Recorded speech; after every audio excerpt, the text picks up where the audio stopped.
అందరికీ నమస్కారం అండి.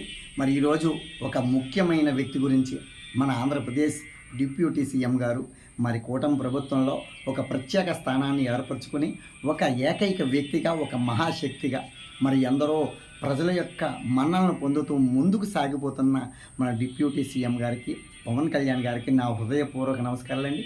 విషయం ఏమిటంటే మరి ఉన్నతమైన స్థాయిలో ఉన్నారైనా ఒక అటవీ శాఖ మంత్రిగా కూడా విధి నిర్వహణ చేస్తూ ఉన్నారు కాబట్టి ఆయనకి నాదొక చిన్న విన్నపం అండి.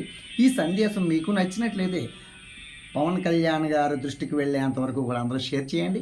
ఏమిటంటే విషయం, మరి ఈ రోజున అడవులన్నీ కూడా నశించిపోతున్నాయి, వనాలు నశించిపోతున్నాయి.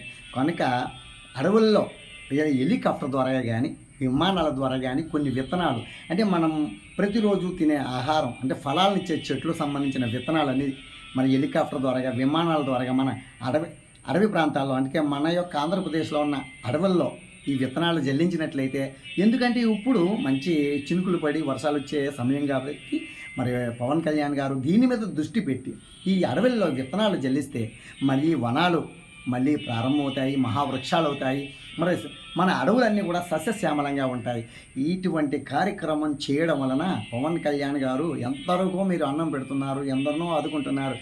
ఒక మూగ జీవాల పట్ల కూడా ఒక మంచి మనసు, పెద్ద మనసు చేసుకొని అడవుల్లో మరి ఈ యొక్క విత్తనాలు చల్లడం వల్ల అక్కడ ఈ యొక్క మొక్కలు మహావృక్షాలై ఫలాలను అందిస్తే అక్కడ అడవుల్లో కొన్ని వందల వేల కోట్ల జీవరాశులు మూగజీవులు ఉన్నాయండి. మరి మానవతా ధర్మం అంటూ మనకు ఒకటి ఉంది. ఆ మానవతా ధర్మంతో మనం ఈ కార్యక్రమం చేయడం వలన భవిష్యత్తులో 10 సంవత్సరాల తర్వాత అడవులన్నీ సస్యశ్యామలంగా మారడం, కొన్ని లక్షల కోట్ల జీవరాశులకి ఆహారం పెట్టిన వారు అవుతామండి.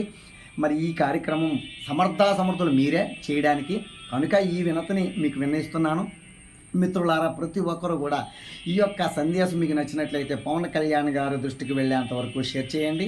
జై గురుదత్త, శ్రీ గురుదత్త, మీ కోట శ్రీను, పిఠాపురం.